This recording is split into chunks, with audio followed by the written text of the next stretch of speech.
There's something happening here.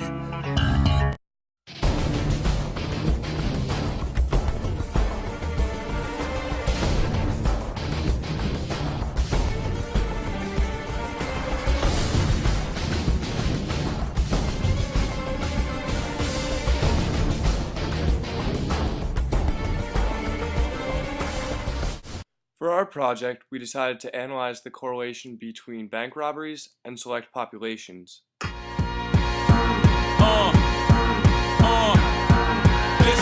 first the fat boys break up, now every day I wake up.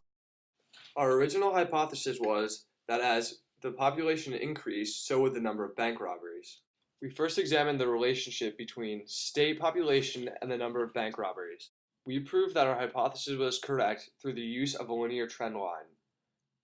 We discovered that as state population increased, so would the number of bank robberies that happened. We can predict that as the state population continues to increase, so will the amount of bank robberies. The next relationship we examined was between the number of robberies that occurred in the state and the number of citizens below the poverty line. Yet again, our hypothesis proved to be true. Through the use of a linear trend line, one can see that as poverty increases, so do the amount of bank robberies that occur.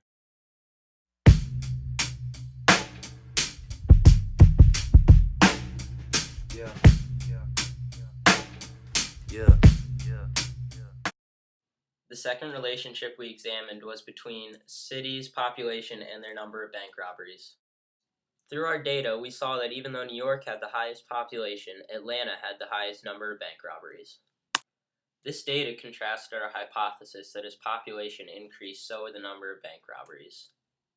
In our graph comparing the relationship between city population and the number of bank robberies, an exponential trend line can be drawn.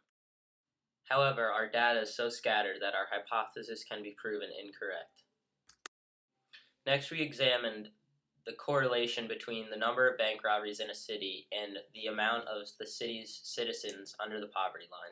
This graph of the relationship between the number of bank robberies in the cities and the city's population under the poverty line disproves our hypothesis that as the population increased, the bank robberies would decrease.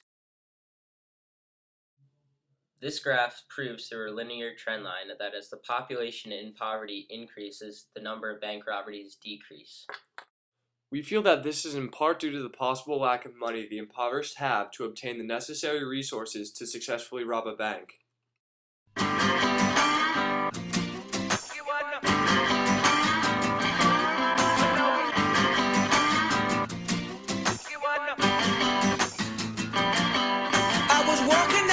Went out the corner of my eye, I saw a pretty little thing approaching me. She said, "I never seen a man."